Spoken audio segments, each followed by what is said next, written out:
Subscribe करें और bell दबाएं ताकि कोई खबर रह न जाए।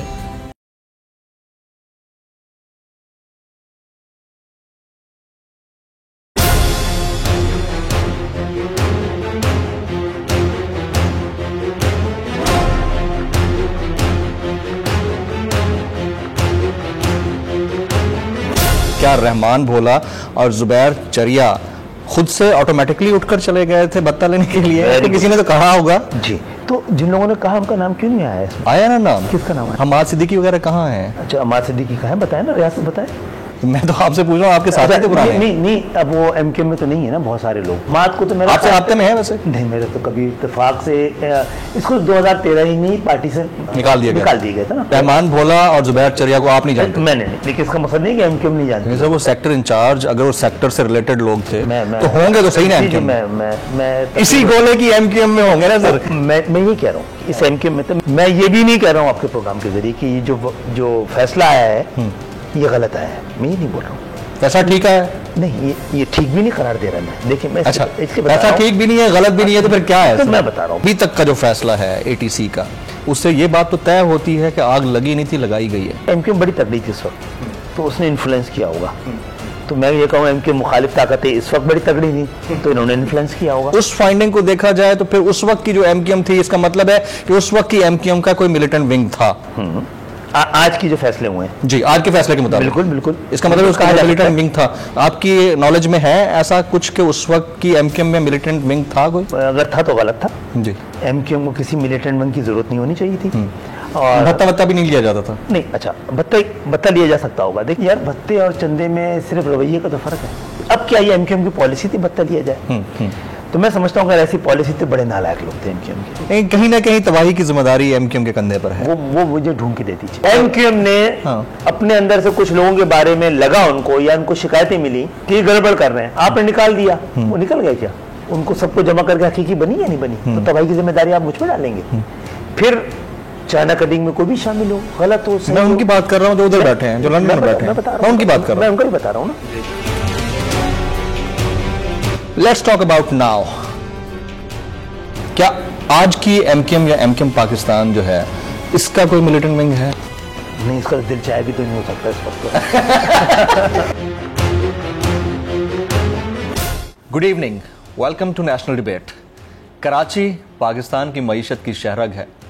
कराची चलता है तो पाकिस्तान चलता है, कराची पालता है तो पाकिस्तान पलता है, और कराची का रेवेन्यू पूरे पाकिस्तान को चला रहा होता है। उसी हिसाब से कराची की सियासी जमातें भी कराची के हवाले से इम्पोर्टेंस रखती हैं, और उन सियासी जमातों में सबसे सर फहरिस्त अगर कोई है तो वो मुत्तहदा कौमी मूवमेंट है। और मुत्तहदा कौमी मूवमेंट का अपना एक किरदार है कराची की डेवलपमेंट के हवाले से भी। और लोग अब कहते हैं कि कराची के अगर हालात आजकल जो हैं तो उसकी ज़िम्मेदारी भी उसी के सर होगी जो स्टेक होल्डर है। तो इस हवाले से बात करना बनती है, और आज की इस खुसूसी नशिस्त में हमारे साथ एमक्यूएम पाकिस्तान के सरबराह जनाब डॉक्टर खालिद मकबूल सिद्दीकी साहब मौजूद होंगे। डॉक्टर साहब, आपने वक्त निकाला, आपका शुक्रिया। सानिया, बल्दिया टाउन केस का फैसला आया है, तो ऐसा नहीं है कि एंटी टेररिस्ट कोर्ट का ये फैसला एक तो बहुत लेट हुआ है, ताख़ीर से है, दूसरा इसके आने के बाद मुत्तहदा कौमी मूवमेंट के ऊपर एक बदनुमा दाग सा नहीं आया? हाँ, ये तो मंसूबा साजों के जहन में होगा। अच्छा। ये इतना बड़ा वाक़या हुआ और निकल भी गया, और इसको एक हादसा भी करार दे दिया गया, और मिस कैसे हो गया? अगर एमक्यूएम जैसी जमातों को इस तरह के वाक़यात के साथ जोड़ दिया जाए तो पाकिस्तान का जो निज़ाम है 70 साल का, वो उसके ख़तरात कम हो जाते हैं। अच्छा, ये फ़ैसला है और इसमें जो भी लोग शरीक रहे, जिनको भी सज़ा दी गई है, अगर वाकई उन्होंने किया है तो सज़ा मिलनी चाहिए। एमक्यूएम का फेस डैमेज नहीं हुआ इस फैसले? बिल्कुल डैमेज क्यों नहीं हुआ? किसी का भी किया जाए, किसी के साथ भी इतना बड़ा वाक़या। आप कह रहे हैं कि किया गया है? मैं ये भी नहीं कह रहा हूँ, मैं कह रहा हूँ अगर नहीं। अच्छा भाई, अगर किसी को एमक्यूएम के खिलाफ जब ऑपरेशन हुआ है 92 में, तो कराची में तो कोई मसला नहीं था। कराची 1.5 साल यानी कि 8 अगस्त 1990 से लेकर 6 अगस्त 1990 से लेकर जी, और 18 जून 1992 से, मेरा गुमान ये है कि 70-72 साल के पाकिस्तान का सबसे बेहतरीन दौर कराची का था, वही था जब कराची में क्राइम तो कई 100% कम हो गए थे। कराची आबाद होने लगा था, उसकी रातें जागने लगी थी, यहाँ से रेवेन्यू देने का सिलसिला भी बढ़ना शुरू हो गया था, यहाँ के 25-30 हज़ार लड़कों को नौकरियाँ दी जाने लगी थी। जब कराची में कोई मसला नहीं था तो कराची में ऑपरेशन हुआ। तो कराची की ये तर्ज सियासत है तो किसी को ख़तरा है ना, ये तो मान लीजिए कि जागीरदाराना सियासत को बहुत बड़ा ख़तरा ही है MQM का तर्ज सियासत। तो हो सकता है भी ये सोचा गया हो, नहीं इसमें तो कोई दो बातें। खालिद भाई मैं आपकी बात को सेकंड करूंगा कि पाकिस्तान के अंदर अगर कोई जमात सही तरह से मुनज़्ज़म थी, पॉलिटिकल पार्टी और है, तो वो MQM MQM के साथ भत्ता भी है ना। हाँ, मैं यही 12 मई भी है ना। आपसे पूछना चाह रहा हूँ कि आपने बड़ी डिटेल्ड एक्सप्लेनेशन दी, लेकिन ये मुझे बता दीजिए कि क्या रहमान भोला और जुबैर चरिया खुद से ऑटोमेटिकली उठकर चले गए थे भत्ता लेने के लिए? तो किसी ने तो कहा होगा जी। तो जिन लोगों ने कहा उनका नाम क्यों नहीं आया इसमें? आया ना नाम, किसका नाम है? हमाद सिद्दीकी वगैरह कहाँ हैं? अच्छा, हमाद सिद्दीकी का है, बताए ना, रियासत बताए। मैं तो आपसे पूछ रहा हूँ, आपके साथी थे पुराने। नहीं, अब वो MQM में तो नहीं है ना, बहुत सारे लोग बहुत अरसे से नहीं है। अम्माद को तो मेरा आपसे राब्ते में है वैसे? नहीं, मेरे तो कभी इत्तेफाक से इसको 2013 में ही पार्टी से निकाल दिया गया था ना। उसके बाद दुबई चले गए, पता लगा पकड़ा गया है, क्या हुआ है। तो देखिए एक बड़ी ज़बरदस्त तरक्की की पाकिस्तान ने, कुछ हैरत अंगेज़ चीज़ें भी बनाई हैं। उसमें कुछ ऐसी मसनूई जमातें हैं कि आपने 100 कत्ल भी किया हो, उनकी टनल से गुजरे हैं तो आप बेगुनाह फरिश्ते हैं। तो बहुत सारे लोग ऐसे वहाँ भी चले गए। तो शायद भोला वोला ने भी कोशिश की, वो MQM को छोड़ के चले गए। ऐसी कमबख्त MQM में कौन रहेगा जिसमें आपने कुछ किया भी ना तो पकड़े जाते हैं, और तो जिन्होंने किया गया हो तो उनके बचने के इम्कानात भी नहीं थे। मैं नहीं मिला उन लोगों से कभी, मैंने नाम भी नहीं सुना था। इत्तेफाक से बजाय रहमान भोला और जुबैर चरिया को आप नहीं जानते? मैंने नहीं, लेकिन इसका मकसद नहीं कि MQM नहीं जानते। सर वो सेक्टर इंचार्ज, अगर वो सेक्टर से रिलेटेड लोग थे तो होंगे तो सही ना। जी, मैं इसी गोले की MQM में होंगे ना सर। मैं यही कह रहा हूँ इस MQM में, तो मैं तो अपना बता रहा था। इत्तेफाक की बात यह है कि मेरी जो 13-14 साल की जिला वतनी है, ये उसके दौर में हुआ ना, वाकई मैं नहीं था। तो उस दौर में जिन लोगों के पास MQM थी, जो इन लोगों को डील करते थे, वो इसका सही जवाब दे पाएंगे। अब थोड़ी हमारी मजबूरी है कि आज MQM में नहीं है, वो लोग कहीं और होंगे, तो उनसे आप बात कर सकते हैं। मैं ये भी नहीं कह रहा हूँ आपके प्रोग्राम के जरिए कि ये जो फैसला आया है ये गलत आया है, मैं ये नहीं बोल रहा हूँ। फैसला ठीक है? नहीं, ये ठीक भी नहीं करार दे रहा मैं। देखिए मैं इसलिए बता रहा हूं, ठीक भी नहीं है, गलत भी नहीं है, तो फिर क्या है? तो मैं बता रहा हूँ, देखिए ये दिया है ATC ने, एंटी टेररिस्ट कोर्ट। ठीक है, ATC ने तो ये भी दिया था फैसला कि अमजद साबरी को MQM वालों ने मारा। ठीक है जी। तो अब निकले तो कोई और ना, जिन्होंने ये नाम दिया था, जिन्होंने ये फाइंडिंग दी थी कि MQM ने मारा है, उनके खिलाफ तो कोई कार्रवाई। इसके बाद अपील का हक है, आप देखते हैं अगली कोर्ट में क्या होता है, वो बात तो बात की मेरी सिर्फ आपसे दरखास्त ये है कि जब ये हाई कोर्ट में जाए, फिर सुप्रीम कोर्ट में जाए, जो फैसला हो जाए, तो फिर मुझे मौका दीजिएगा अपने साथ गुफ्तगू करने में। मुझे लगता है कि हालात बहुत बदल चुके होंगे, ठीक है, लेकिन जो फैसला आ गया है, जिसने भी किया MQM में है भी या नहीं भी है, इनको तो इस सफाकी की तो वो सजा देनी चाहिए कि दुनिया याद रखे। लेकिन और अगर ये MQM में रहते हुए उन्होंने किया तो MQM भी बड़ी जिम्मा नहीं हो सकती, मैं बड़ी जिम्मेदारी से। लेकिन डॉक्टर साहब एक बात तो हम मानेंगे कि अभी तक का जो फैसला है ATC का, उससे ये बात तो तय होती है कि आग लगी नहीं थी, लगाई गई है। जी हाँ, मैं ये कह रहा हूँ कि ये फैसला जो आखिरी GIT बनी थी उसकी फंडिंग पे हुई होगी ना, तो उन्होंने उस फंडिंग को क्यों ओवर रूल किया, पहली GIT इग्नोर कर दिया या नहीं माने। अच्छा, इसको लोग कह सकते हैं क्योंकि MQM बड़ी तगड़ी थी उस वक्त, तो उसने इन्फ्लुएंस किया होगा। तो मैं ये कहूँ MQM मुखालिफ ताकतें इस वक्त बड़ी तगड़ी नहीं, तो इन्होंने इन्फ्लुएंस किया होगा। नहीं सर, इसमें 2-3 चीजें एस्टैब्लिश होती हैं। एक चीज ये एस्टैब्लिश होती है कि अगर उस वक्त की उस फंडिंग को सही समझें, बहुत सारी चीजें एस्टैब्लिश होती हैं जो आप कह रहे हैं। जी, और सही भी हो सकती है। मैं वो यही कह रहा हूँ कि अगर उस फाइंडिंग को देखा जाए तो फिर उस वक्त की जो MQM थी, इसका मतलब है कि उस वक्त की MQM का कोई मिलिटेंट विंग था। आज की जो फैसले हुए हैं, जी, आज के फैसले के मुताबिक बिल्कुल इसका मतलब उसका मिलिटेंट विंग था। आपकी नॉलेज में है ऐसा कुछ कि उस वक्त की MQM में मिलिटेंट विंग था कोई? देखिए, मिलिटेंट विंग तो पाकिस्तान के सुप्रीम कोर्ट ने कराची से ताल्लुक़ रखने वाली, पाकिस्तान से ताल्लुक़ रखने वाली 10-12 सियासी जमातों को जी कहा था ना सुप्रीम कोर्ट ने। उसमें MQM का नाम भी लिया गया था, तबर्रुक के तौर पर लिया गया हो या शवायद के दौर पे लिया गया हो। लेकिन ये सवाल सिर्फ मुझसे ही होगा, उन बहुत सारी जमातों से नहीं होगा। उनसे भी होता है सर। अच्छा ठीक है, उनसे भी होता है, मैं करता हूँ। अच्छा ठीक है, तो अगर था तो गलत था जी। MQM को किसी मिलिटेंट विंग की जरूरत नहीं होनी चाहिए थी। और भत्ता भी नहीं लिया जाता था? नहीं, अच्छा भत्ता लिया जा सकता होगा। देखिए देखिए, मुझे आपकी ये बातें बड़ी अच्छी लगती हैं कि कहीं अगर गलती कोताही है आप एडमिट करते हैं, मुझे बड़ी खुशी होती है इस बात की। पूरी बात सुनिए। देखिए एमक्यूएम बड़े फख्र से कहती थी कि वो चंदा लेके चलती है, कहती थी ना यार भत्ते और चंदे में सिर्फ रवैये का तो फर्क है। किस चीज़ का फर्क है? आप चंदा मांग किस तरह रहे हैं, वो भत्ता है। तो हो सकता है किसी ना किसी लेवल पर ये वाली गलतियां वो चंदा लेने जाने वाले लोगों से हो सकती होगी। अब क्या ये एमक्यूएम की पॉलिसी थी भत्ता लिया जाए? तो मैं समझता हूँ अगर ऐसी पॉलिसी थी, बड़े नालायक लोग थे एमक्यूएम के। उससे आसान तरीके हैं पाकिस्तान में लूट मार के, जिसको कानूनी तहफ़्फ़ुज़ भी है और आपकी इज्जत भी बढ़ती है। मैं जब फेडरल मिनिस्टर था 97-98 में, जी मुझे याद है, उस वक्त मेरी पार्टी मुझसे कहती यार 50 करोड़ रुपए कर्जे लो और उसको माफ करा दो, तुम्हारी पाकिस्तान में इज्जत भी बढ़ेगी। इस काबिल तो थे ना कम से कम 50 करोड़ कर्जा लिया और फिर इतने बड़े थे कि माफ भी करा दिया। और मुझसे कहते यार 20 करोड़ अपने पास रखो, 30 करोड़ पार्टी को दो। तो मेरे अमेरिका में ये गुजरे हुए 14 साल भी बड़े आसानी से गुजर जाते ना। ये तो करने की इजाज़त थी नहीं पार्टी में। वो ऐसी रियायतें जो पाकिस्तान में मिनिस्टरों को और MNAs वगैरह को अलाव है, हम तो उनको भी कौमी जुर्म समझते थे, नहीं इजाज़त देते थे कि भाई आप MNA होने की हैसियत से आप वो मिनिस्ट्री जो मेरे पास थी, मुझसे पहले भी एमक्यूएम के पास थी, वो कोटे की मिनिस्ट्री कराती थी कि आप वैक्स का कोटा दे दें और वो आयरन स्क्रैप का कोटा दे दें, वो सबको देना अलाउ थी। अगर आप करना चाहते हैं तो बहुत कुछ कर सकते थे। एमक्यूएम को अलाउ नहीं थी कि आप एमक्यूएम के किसी जिम्मेदार किसी MNA MP को नहीं दे सकते थे वो कोटा, एमक्यूएम का वजीर। तो हम पे तो इतनी सख्तियां थी, तो बड़े नालायक हमारी लीडरशिप थी कि ये इज्जत कमाने वाले तरीके से पैसे नहीं कमाए। और वो लोग जो आपको वोट भी दे रहे हैं, मुश्किल वक्त में छुपा भी रहे हैं, उनको टीटीए दिखा के उनसे 100-100, 200 रुपए, 2-3 हज़ार रुपए जमा करके 30 करोड़ जमा करना ज़्यादा मुश्किल काम है और इज्जत का काम है या वो हालत। यानी आप कहते हैं कि हो सकता है, शायबा है कि उस वक्त की एमक्यूएम के अंदर शायद कहीं कोई, नहीं मैं कह रहा हूँ ना कि भाई रवैये के। Let's talk about now. क्या आज की एमक्यूएम या एमक्यूएम पाकिस्तान जो है, इसका कोई मिलिटेंट विंग है? नहीं, इसका दिल चाहे भी तो नहीं हो सकता इस वक्त तो। इतना दबा दिए गए, वो निकल रहे हैं। अच्छा, नहीं लड़ेंगे नहीं।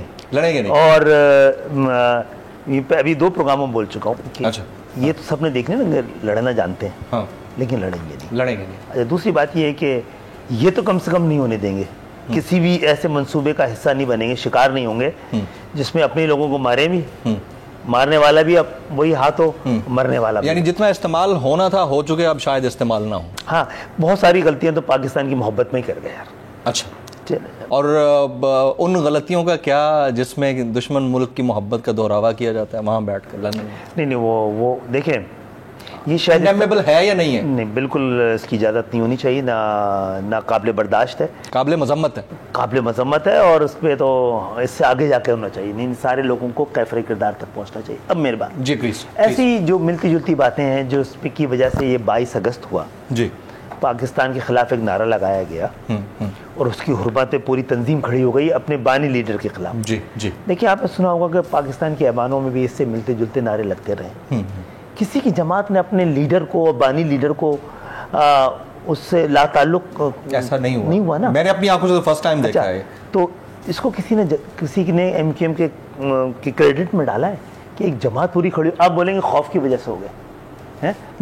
नहीं, खौफ से ज्यादा एक्सेप्टेंस है ना सर। एक्सेप्टेंस होती देखें, तो फिर तो मैं ये कह रहा हूँ खौफ की वजह से भी हो सकता है, लेकिन बाकी जमातों को क्यों खौफ नहीं हुआ? उनका लीडर अगर कोई आके असेंबली में ऐसी बात कह गया कि मैं तो उसको गैरतमंद पख्तून नहीं समझूंगा जो पाकिस्तान जिंदाबाद का नारा लगाए, तो वो वही नारा है ना, जो वही बात हुई ना जो कि 22 अगस्त को लगाई गई है। इनके पाकिस्तान की शख्सियात हैं जो काफ़ी दिनों से टीवी पे बहुत कम नजर आ रही हैं, जैसे हैदर अब्बास रिजवी साहब, बड़े वोकल, आउटस्पोकन, तो दलील के साथ बात करने वाले। नजर नहीं आ रहे। क्यों नजर नहीं आ रहे? कहाँ हैं वो आजकल? एमक्यूएम को डिफेंड करने के लिए एक सबसे बड़ा मजबूत हथियार था। तो उन पे मुझे बताया गया जी उनकी मौजूदगी में कि भाई इन पर आशूरा बम ब्लास्ट का केस है। अच्छा, तो हैदर ने शुक्र अदा किया कि अल्लाह का शुक्र है कि मैं उसी आशूरा में करबला में था। तो जिन्होंने ये कहा उनका चेहरा तो उतर गया, लेकिन क्योंकि इल्ज़ाम लगाना मकसूद था ताकि एमक्यूएम के काम ना है। कहाँ वैसे भाई? वो पहले तो चले गए थे, कनाडा थे, मेरे कनाडा में थे, उबर चला रहे थे जी। अच्छा, वहाँ ऊबर चला रहे थे? वो देखा होगा ना आपने, तो ऊबर का ले लिया था लाइसेंस और चला भी रहे थे, उसकी आईडी भी उन्होंने लगाई थी। आजकल कहाँ है? अच्छा, अब दुबई में है। अच्छा। क्योंकि उनके बच्चे हैं, वालदा बीमार हैं, तो अक्सर उनको सबको दूर पड़ता था। वो शायद अब जॉब कर रहे हैं वहाँ पे कोई, और दुबई में काफ़ी अरसे से। अच्छा खालिद साहब, आप ही की पार्टी से वाबस्ता रहने वाली एक शख्सियत जिनकी अब एक अपनी पार्टी है और उन्होंने बड़ी प्रेस कॉन्फ्रेंसेस की एमक्यूएम के अगेंस्ट, उनका कहना ये है कि एमक्यूएम पाकिस्तान भी एमक्यूएम लंदन की एक ब्रांच है, इसको किस तरह से रिस्पॉन्ड करेंगे? ये साबित करना उनका काम है। अगर ये 22 अगस्त का फैसला के बाद भी किसी को इत्मीनान नहीं है, तो यार हमारी भी कोई ऐसी जिम्मेदारी नहीं है कि इत्मीनान दिलाएं। ठीक है ना। डॉक्टर फारूक सत्तार साहब की क्या नाराज़गी है? कोई नाराज़गी नहीं, जिस दिन आना चाहें हाँ। आ जाए, और जिस ओहदे पे आ सकते हैं आ जाएंगे। वो कहते हैं आप लोग चल के आ जाएं, आप कहते हैं वो आ जाएं। नहीं, अच्छा, ये है क्या मसला, क्या है लड़ाई, क्या है बोन ऑफ कंटेंशन, क्या है बेसिकली? नहीं, हम भी चले जाएंगे, कोई मसला नहीं है। देखिए, मजबूरी है कि वो सारी पाबंदियां जो एमक्यूएम के आइन में है, रिवायात में है, उसूलों में है, जिसका पाबंद मैं हूँ इस वक्त बहैसियत कन्वीनियर के, उसके पाबंद फारूक भाई भी होंगे। ठीक है।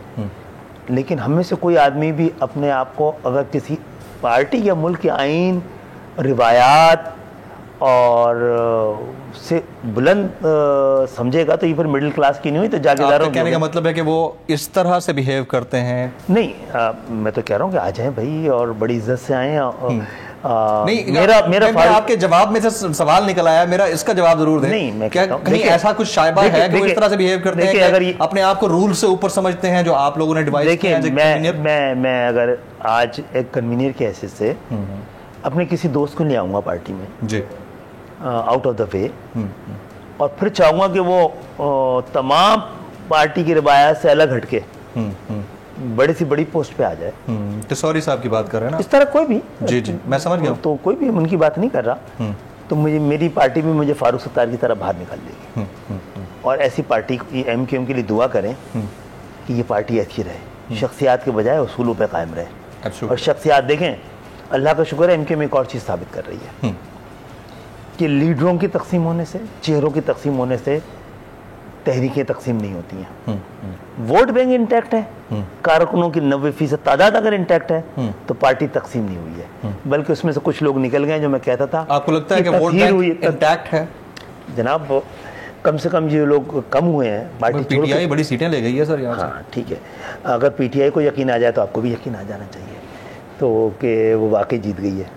पीटीआई नहीं जीती? नहीं, मैं कह रहा हूँ जुबानी बात मेरा सवाल बनता है फिर उसके बीच में से। पीटीआई नहीं जीती, जितवाई गई है। देखिए, मैं तो ये कह रहा हूँ कि जो जीते हैं यहाँ से ना, हाँ, वो हैरान है और हम जीत कैसे गए, और जो जिन्होंने जितवाया है वो परेशान है। और जिम्मेदार आप है? जिम्मेदारी आप पे डाली जा रही है। अच्छा, ये एक ऐसी जमात है, हाँ जी, एमक्यूएम, कि 93 में तो कौमी असेंबली में थी नहीं, उसको कोई फर्क पड़ गया क्या? आज 4 सीटें, पिछली दफा 24 थी। जी जी जी। तो एमक्यूएम की ताकत में क्या फर्क पड़ा है? क्या फर्क पड़ा है? मैंने कहा था खुद, जब आखिरी दिन था ना इलेक्शन का, जी जी, मैंने कहा था आपने हमें गिना तो नहीं, अगर आपने हमारे वोटों को भी नहीं गिना तो याद रखना, अगर हमें गिनोगे नहीं तो हमें तोलना पड़ जाएगा। तो 24 सीट थी पिछली दफा, हुकूमत बनाने के लिए हमारी जरूरत नहीं थी। आज 7 थी, हम हम 7 ना होते इन 7 सीटों के साथ, तो ये हुकूमत कायम ना हो पाती। ऐसे ही है। सुनने को ये मिला था कि जिस तरह मुस्तफ़ा कमाल साहब ने प्रेस कॉन्फ्रेंस कर डाली थी तो वो कोई सीट वीट ले पाते, ऐसा क्या हुआ कि वो भी कोई एक सीट भी नहीं निकाल पाए? लोग नहीं देखा है मुस्तफ़ा कमाल साहब की पार्टी बनी किस तरह है, तो इसलिए हैरान नहीं होना चाहिए कि 92 में भी एमक्यूएम का एक धड़ा बन गया था, एमक्यूएम हकीकी। और गुमान ये था जिन्होंने बनाया था कि जो अभी भी एमक्यूएम पाकिस्तान के 2 धड़े हैं सर, एक फारूक भाई का, एक आप लोगों का। चले, अब वो तो देखना है कि कौन सी लेजिटिमेट पार्टी है। हमने तो आपको लेजिटिमेट समझा, इसलिए आपका इंटरव्यू हो रहा है। मैं ये बोल रहा हूँ कि वो फारूक भाई जो कह रहे हैं वो उनका हक है, उनको कहना लेकिन धड़ा तो नजर आता है बज़ाहिर। धड़ा इसलिए नहीं है ना कि वोटों की तादाद, कारकुनों की तादाद, तो मैं भी अगर कल वहां जाके खड़ा हो जाऊंगा ना जी, तो इस एमक्यूएम को कुछ नहीं बिगड़ने वाला।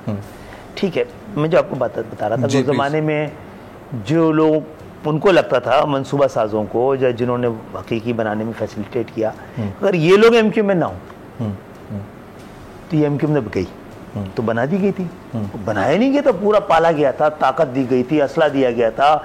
किसी ये वो लोग थे उमन जो कि गलत या सही जिनके बारे में कहा जाता था ये मसल पावर है, ये ताकत इस्तेमाल करते हैं, ये जराए में भी पड़ गए। तो एमक्यू ने एक दिन हिम्मत करके 90 में जब नवाज शरीफ साहब के साथ हुकूमत बनाई थी, शायद एमक्यू ने सोचा हो, कुछ गुमानी हो कि पंजाब के साथ पार्टनर बन गए, अब पार्टी को भी सही करने का मौका है और अब हम चलेंगे आगे तक। तो उन्होंने लोग निकाल दिए। कौन लोग निकाल दिए? जिनके बारे में हुकूमतों को या रियासत को था कि भाई ये गड़बड़ लोग हैं, उनको निकाल दिया तो उन पे दस्ता शफकत आ गया, पूरी ताकत दी गई। क्या हुआ? उनको तो जहाँ से एमक्यू में 1,47,000 वोट लेती थी, वहाँ तो 400-400 वोट पड़े इनको। ऐसे ही हुआ ना? ऐसे ही हुआ। तो एमक्यूएम ने एक इलेक्शन था जिसको 93 में हिस्सा नहीं दिया जी। तो एक बड़ा नाम था, कराची के इज्जतदार नाम, एमक्यूएम का नहीं थे, मुस्लिम लीग की तरफ से इलेक्शन लड़े थे, वो 17,000 वोटों से उस सीट पे जहां से हम 1,47,000 वोट लिए थे वो एमएनए बन गए थे। तो आपको कह सकते हैं आप जीत गए थे, कराची के नुमाइंदे होंगे, लेकिन वो लोग सब शर्मिंदा थे ना। तो अभी भी जो लोग हैं शर्मिंदा है थोड़े से। राइट। अच्छा, पॉलिटिक्स में तो कुछ भी हो सकता है, क्या ऐसी पॉसिबिलिटी है कि कराची वाले आने वाले दिनों में ये एमक्यूएम पाकिस्तान के जो अपेरेंट दो धड़े हैं, फारूक भाई आप और मुस्तफा कमाल साहब, एक तीसरी पार्टी हो गई, इसको एक होता हुआ देख सकते हैं? हो सकता है। देखिए हकीकी के कुछ लोग आए ना, मैं तभी तो पूछ रहा हूँ। ठीक है, हो सकता है, लेकिन वो भी अपनी गलती को तस्लीम करके आए ना, जो हुआ। तो आ जाए, तजर्बेकार लोग हैं, आ जाएंगे तो हमें हौसला भी होगा, हम उनकी इज्जत को, ये हमारी जिम्मेदारी है। राइट। अच्छा, अब एमक्यूएम की बात करने से पहले ज़रा एक नेशनल पॉलिटिक्स में आपके किरदार की बात कर लेते हैं। आप वफाकी वज़ीर बराए इंफॉर्मेशन टेक्नोलॉजी रहे, और फिर क्या ऐसी वजह बनी कि आपको मुस्ताफ़ी होना पड़ा?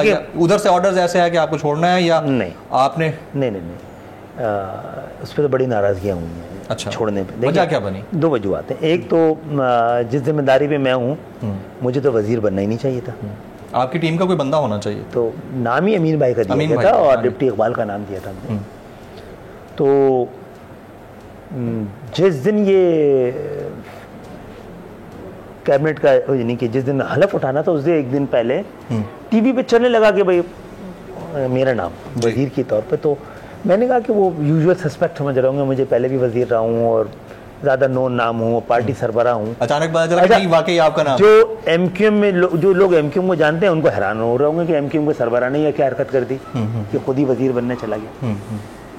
तो मुझे फिर शायद अकील करीम डैडी ने या अहमद चुनाई ने किसी ने फ़ोन किया, मुबारकबाद कर। मैंने कहा नहीं भाई, गलत खबर है। उन्होंने कहा खालिद भाई नोटिफिकेशन चल रहा है आपका।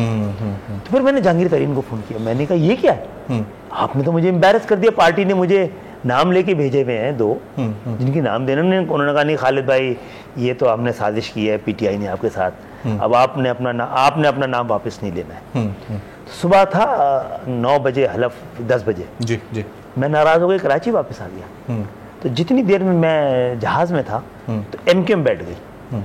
तो एमक्यूएम बड़ी इंतज़ार थी कि ये मौका मिला है एक नई तीसरी ताकत के साथ हमें काम करने का, तो एक्सेप्ट कर लेना चाहिए। तो अभी हम ये कुर्बानी देते हैं कि खालिद भाई चले जाएं, कुछ अरसे रह लें, तो उसके बाद देखेंगे क्या करना है। उसके बाद देखेंगे फ्यूचर प्लान। तो मैं चला तभी अमीन भाई बाद फिर दूसरी वजारत भी नहीं दी गई। फिर मेरे जाने से जो एडवांटेज होना चाहिए था वो एडवांटेज नहीं हुआ। तो शुरू का 1 साल 1.25 साल तो ये रहा, हमें लगा कि भाई पहली दफ़ा आए, तो शायद पीटीआई के साथ फर्स्ट टाइम है, शायद तजर्बे की कमी हो ना, वज़ीर आज़म भी पहली दफ़ा बने थे। 18वीं तरमीम, सर 18वीं तरमीम पे बाद में आते हैं। अलमिया ये है कि मुत्तहदा कौमी मूवमेंट, जो मुत्तहदा कौमी मूवमेंट पाकिस्तान है, वो एलाई रही है, वफाक में अक्सर एलाई रही है, तमाम 18वीं तरमीम में भी रही है ना जी। मैं यही तो कह रहा हूँ कि इस आप सिंध गवर्नमेंट का भी हिस्सा रहे हैं। मैं 18वीं तरमीम की मुखालफत थोड़ी कर रहा हूँ, अब मेरी बात सुन लीजिए जी प्लीज़। मैं तो ये कहता हूँ 18वीं तरमीम पे मुकम्मल अमल दरामद होना चाहिए। वो डेवोल्यूशन ऑफ लेकिन सर ये आप फिर वफाक में अपने एलआई की मुखालफत कर रहे हैं इस बात के ऊपर? वो करेंगे उसूल, अच्छा। यानी इसका मतलब है जो वफाक के वज़रा डिमांड करते हैं कि 18वीं तरमीम में कुछ शिकों के ऊपर उनको एतराज़ात हैं, वो गलत डिमांड है। लेकिन उनसे पूछना ये चाहिए जी, क्या आप डेवोल्यूशन ऑफ पावर के खिलाफ हैं?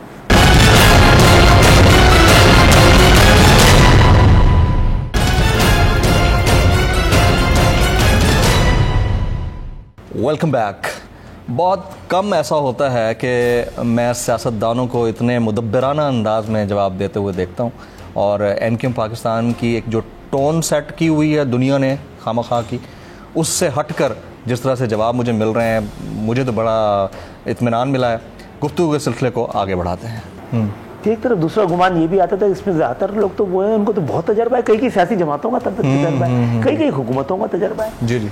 तो ये होना नहीं चाहिए, लेकिन फिर ये गुमान उन्हें लगा कि शायद संजीदगी की कमी है, और उसमें कम से कम संजीदगी की कमी on part of Pakistan Tehreek Insaf as a government ना, तो थोड़ा अभी तक नहीं, अभी तो मैं नहीं कह सकता, उस वक्त हमें लगा। अच्छा, उस वक्त लगा। तो फिर ये कि फिर हमारा लोग हमसे सवाल कर रहे थे ना कि भाई सारी चीज़ों में तो फिर हुकूमत के जो फैसले हैं या कारकर्दगी है, अब बेहतरी आई है संजीदगी में, आपको लगता है? दुआ है कि, और दुआएं हमारी उम्मन कबूल हो जाती हैं।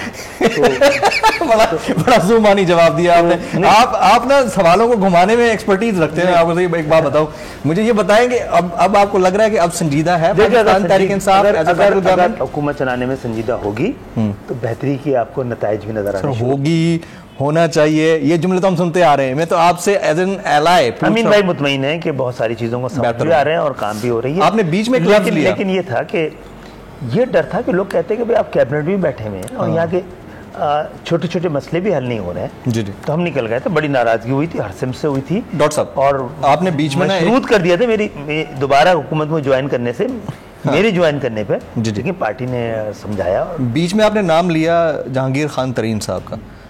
तरीन साहब के साथ जो हुआ वो ठीक हुआ, या जिस अताब में वो आए वो ठीक आए? नहीं, अगर जहांगीर तरीन साहब के ऊपर जो इल्ज़ामात लगे हैं और वो हुकूमत में रहते हुए इन सारी चीज़ों का हिस्सा थे, तो मैं समझता हूँ तो अभी तो कुछ भी नहीं हुआ उनके साथ। Let me rephrase my question. तो जब बात की जाती है कि लंदन से लोगों को वापस लाया जाए, तो तरीन साहब भी लंदन में मौजूद हैं, तो अगर केस चल रहा है तो उनको वापस लाना चाहिए। मेरा ख्याल है अगर पीटीआई का हिस्सा है तो पीटीआई की पीटीआई तो कहती है वो हमारा हिस्सा नहीं है, अब नहीं है। हाँ, कोई निकालने का मैंने सुना नहीं है। हाँ, मैंने नहीं सुना। अपेरेंट जो उनके वज़रा है वो ये कहते हैं कि is not part of Pakistan तहरीक। लेकिन वो अगर आप, मैं इस तरह का कोई जवाब देता, आप मुझसे कहते ना कि कोई हमने आपकी ऐसी प्रेस कॉन्फ्रेंस नहीं सुनी है कि जिसमें निकालने का ऐलान किया गया। राइट। कराची के सबसे बड़े स्टेक होल्डर मुत्तहिदा कौमी मूवमेंट, और ज़ाहिर है कि यहाँ उर्दू बोलने वालों की तादाद बहुत ज़्यादा है, तो आप लोग हैं। मेयरशिप वसीम अख्तर साहब के पास रही है, और वसीम अख्तर साहब की डिलीवरेंस के ऊपर बड़े सवालिया निशान। आपकी अपनी कम्युनिटी के लोग ये बोल रहे हैं और बार बार बोल रहे हैं कि वसीम अख्तर साहब ने कराची के लिए कुछ नहीं किया। क्या वाकई वो हैंडीकैप्ड थे, या नैब उनके पीछे जो पड़ी हुई है वो ठीक पड़ी हुई है? दो बातें जी, कि वसीम अख्तर से क्या क्या एक्सपेक्टेशंस थी जी, कि वो पीने का पानी देंगे, वो निकासी आपको बंदोबस्त करेंगे। उसके लिए एक इदारा है कराची में, Karachi water and sewerage board, वो वजीर आला के अंडर में है, वजीर बल्दियात के अंडर में है, मेयर के अंडर में। लोगों का एतराज़ तो इस बात पे होना चाहिए था कि ये Karachi water and sewerage board जो वसीम अख्तर से पहले तमाम कराची की मेयर्स के अंडर में रहा है, वो कराची की मेयर के अंडर में होना चाहिए, कि लोग तो उसी से मांगेंगे पीने का पानी या सीवरेज के मसले के हल के लिए।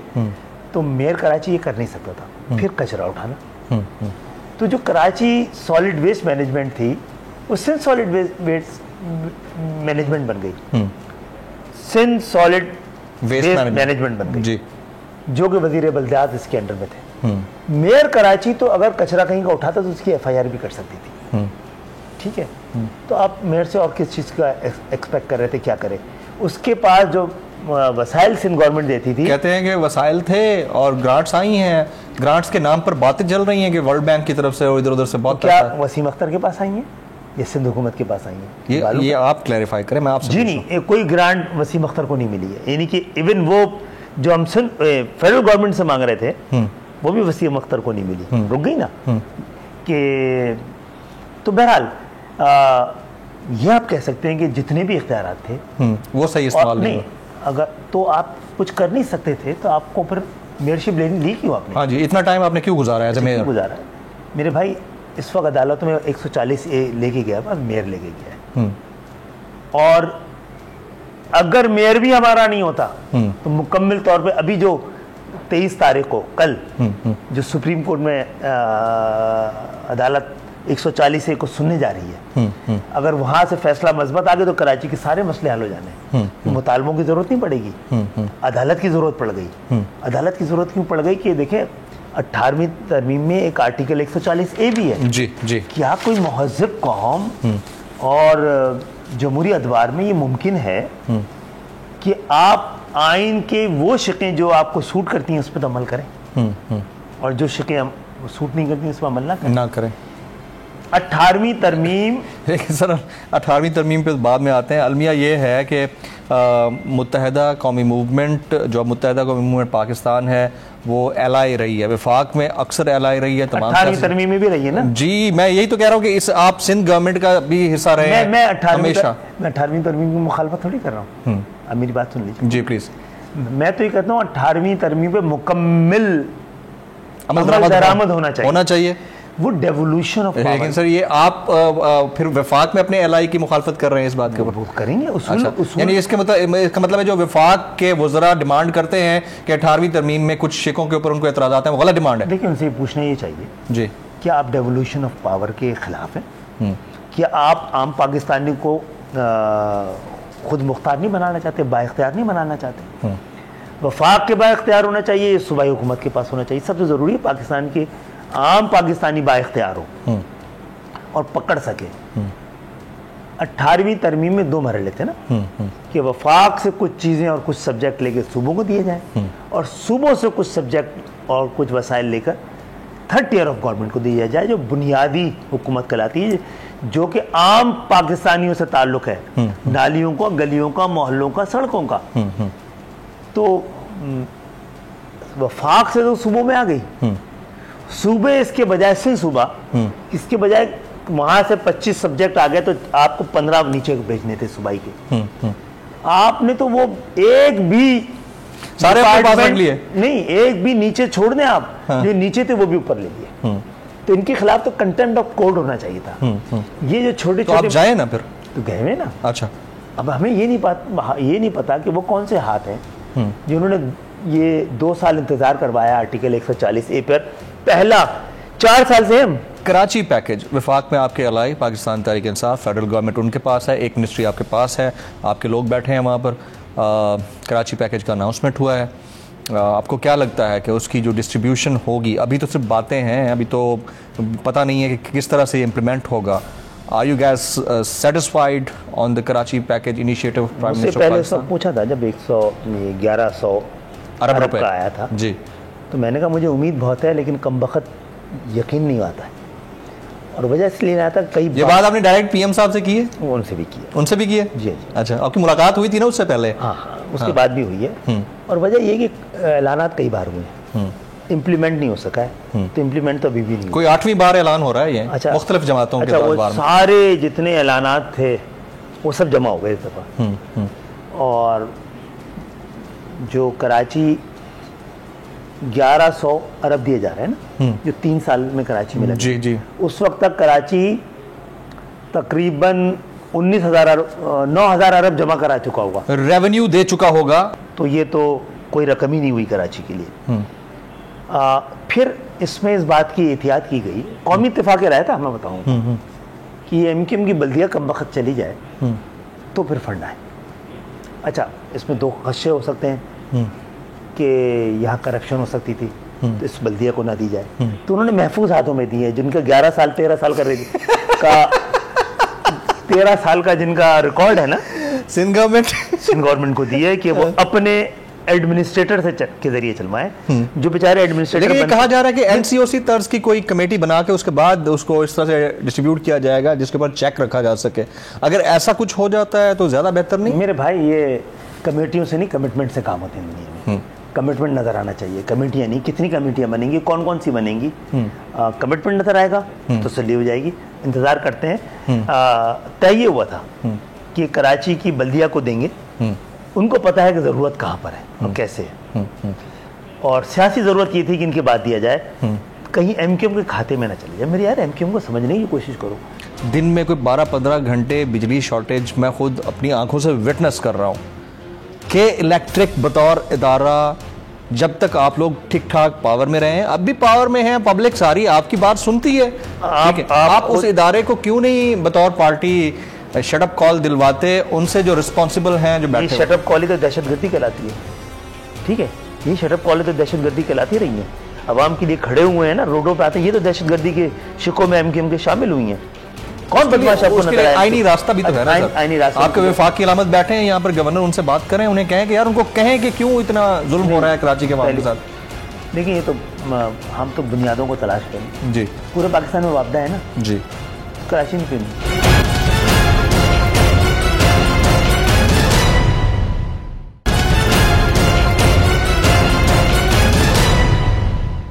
Welcome back. गुफ्तगू के सिलसिले को आगे बढ़ाते हैं। खालिद भाई, एक बात तो बनती है, वो मुत्तहदा कौमी मूवमेंट जो कराची को रिप्रेजेंट करती है, उनके पार्टी फंड्स ही इतने होते थे माशाल्लाह से कि वो चाहें तो पूरे कराची को रन कर सकते हैं। ऐसा था सर, मैं खुद कराची मैं आप तो कुछ और बोल रहा हूँ जी, कि 92 में तो एमक्यूएम नहीं थी ना? नहीं थी, छुपी हुई थी, कम पे नहीं, हाँ नहीं थी ना, बहुत कम नजर आ रही थी, तो वोट तो फिर भी एमक्यूएम को पड़े। मैं जो आपको बताने जा रहा हूँ कि हमें एडवांटेज ही है, आप उसको अनफेयर एडवांटेज भी कह सकते हैं, कि निस्बतन पाकिस्तान के मुकाबले में ज्यादा पढ़ी लिखी और बाशऊर वोटर है हमारे। ये तो मैं पहले कह चुका। तो आप उनके खिलाफ जो भी इल्जाम एमक्यूएम के खिलाफ लगाते हैं, उसका उनको पता होता है वजूहात क्या है। तो लोगों को पता है कि ये लूला लंगड़ा सिस्टम था। इस पर हम बात कर सकते हैं और करेंगे भी। इसका हम जायजा लेना जा रहे हैं कि जितना मौका मिला था, जितने वसाइल थे, क्या उसमें रह के इससे बेहतर कारकर्दगी दिखाई जा सकती थी? नहीं दिखाई जाएगी तो फिर वो जो एमक्यूएम का तरीका है उसके तरीके बात की जाएगी कि आप नाकाम हुए। डॉक्टर साहब, आप इस्लामाबाद रहते होंगे, इस्लामाबाद का एनवायरनमेंट आपने देखा होगा, वहाँ आपने ये भी देखा होगा कि बिजली नहीं जाती, इलेक्ट्रिसिटी फेलियर या शॉर्टेज या शॉर्टफॉल वहाँ नहीं होता। यहाँ मैं कोई एक हफ़्ता हुआ है मुझे, दिन में कोई 12-15 घंटे बिजली शॉर्टेज मैं खुद अपनी आंखों से विटनेस कर रहा हूँ कि इलेक्ट्रिक बतौर इदारा, जब तक आप लोग ठीक ठाक पावर में रहे, अब भी पावर में हैं, पब्लिक सारी आपकी बात सुनती है, ठीक है, आप उस इदारे को क्यों नहीं बतौर पार्टी शटअप कॉल दिलवाते उनसे जो रिस्पॉन्सिबल हैं, जो बैठे? शटअप कॉल ही तो दहशतगर्दी कहलाती है, ठीक है, ये शटअप कॉल तो दहशतगर्दी कहलाती रही है। अवाम के लिए खड़े हुए हैं ना, रोडों पे आते हैं, ये तो दहशतगर्दी के शिकों में एमक्यूएम के शामिल हुई हैं। कौन बदमाश आपको नजर आया? आईनी रास्ता भी तो है ना सर। आईनी रास्ता आपके विफाक की अलामत बैठे हैं यहाँ पर, गवर्नर उनसे बात करें, उन्हें कहें कि यार उनको कहें कि क्यों इतना जुल्म हो रहा है कराची के अवाम के साथ। देखिए ये तो हम तो बुनियादों को तलाश करें जी। पूरे पाकिस्तान में वापदा है ना जी, तो कराची में क्यों नहीं? हाँ ये बात भी ठीक है। KESC होता था किसी दौर में, क्यों क्या वजह है? पूरे पाकिस्तान में तो ये जो पाकिस्तान के मशहूर डैम्स हैं पानी के, हाइड्रल बिजली थी, सबके लिए थी ना, कराची के लिए क्यों नहीं थी? कराची के लिए थर्मल क्यों नहीं? बताएं। ये सवालात मैं तो कह रहा हूँ, आप भी तो चौथा सतून है उसके। हमें तो पता है, हम तो बोलते हैं, आपके मुंह से आप कराची को देखिए भाई, कोई भी नहीं, कोई भी ये नहीं चाहेगा कि जो शहर 70% कमा के दे रहा है, जिससे ये मुल्क चल रहा है, वहां पर कोई एक इतनी मजबूत सियासी जमात हो जितनी बड़ी एमक्यूएम है।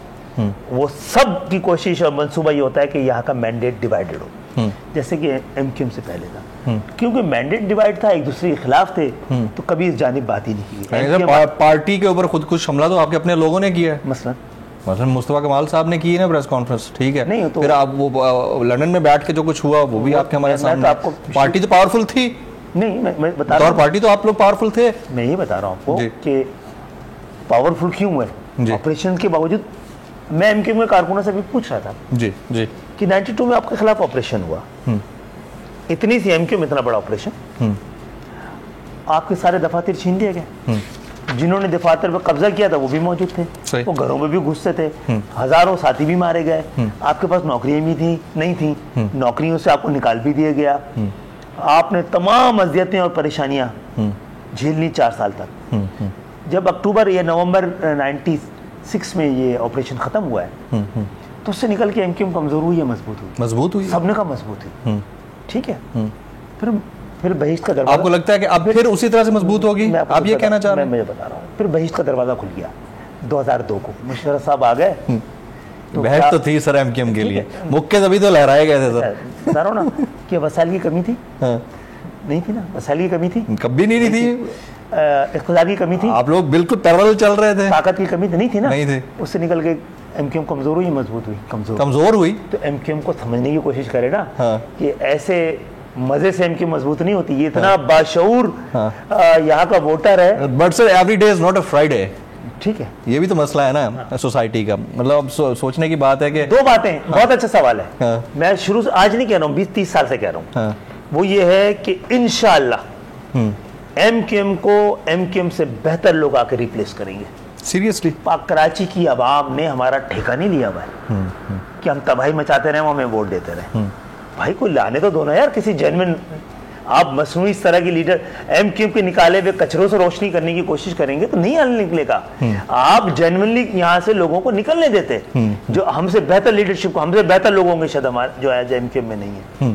आपने जेन्युइनली एमक्यूएम के खिलाफ कोई या एमक्यूएम के सामने कोई लीडरशिप को खड़ा नहीं होने दिया, आपने अपनी मसनूई लीडरशिप बनाई। सर एक बात की अंगूठे की एक बात की मैं और ये बता दूं आपको, एक और बात बता दूं, जो एमक्यूएम को रिप्लेस करेगा एमक्यूएम से ज्यादा इंतहा पसंद होगा, एमक्यूएम से ज्यादा सच बोलने वाला होगा, एमक्यूएम से ज्यादा बहादुर होगा, एमक्यूएम से ज्यादा पढ़ा लिखा होगा।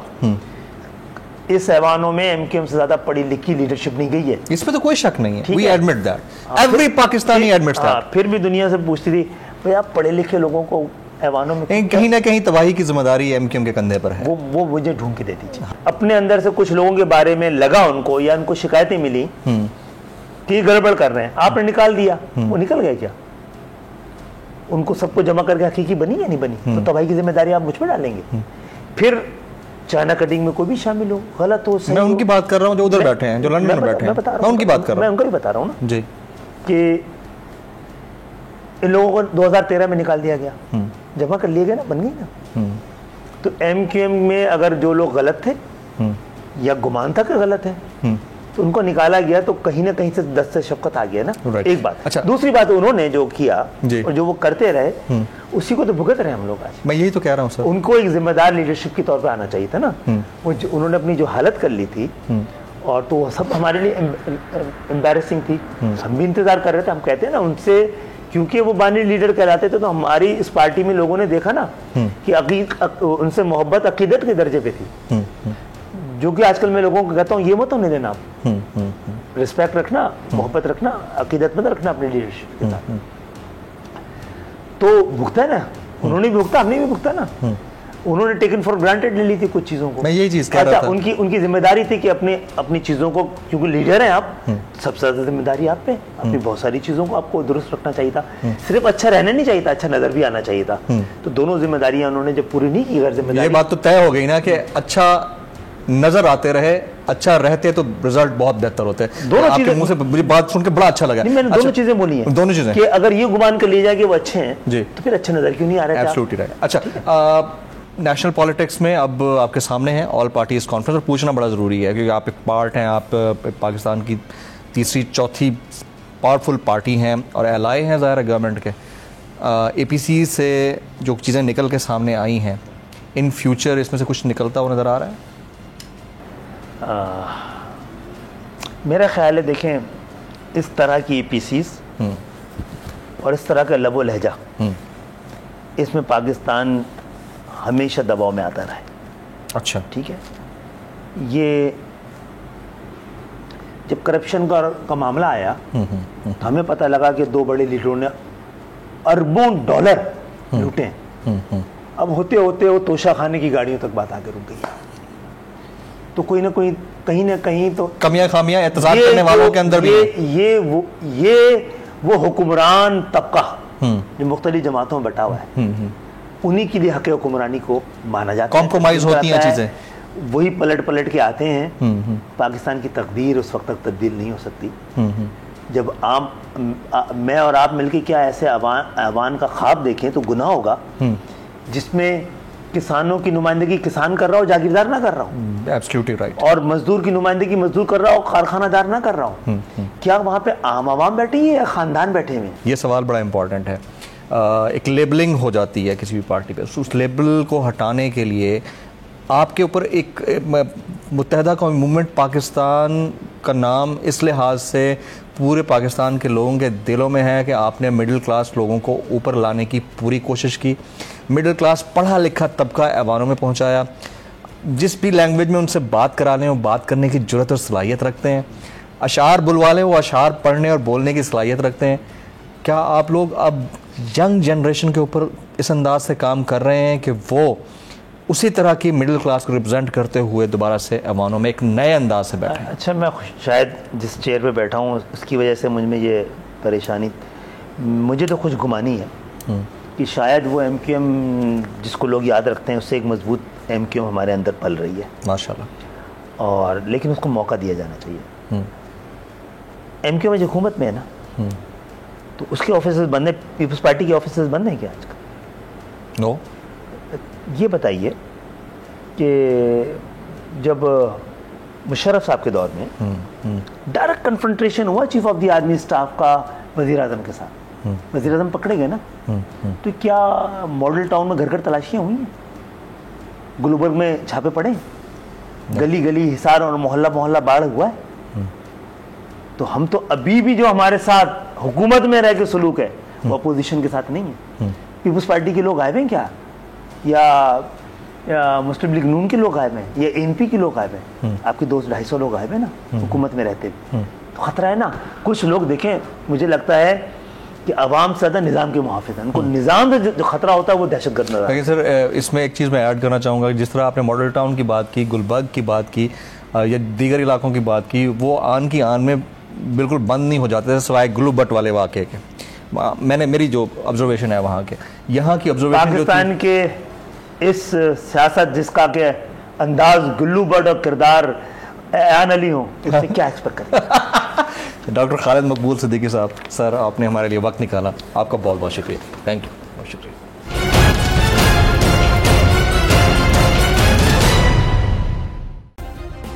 सब्सक्राइब करें और बेल दबाएं ताकि कोई खबर रह न जाए।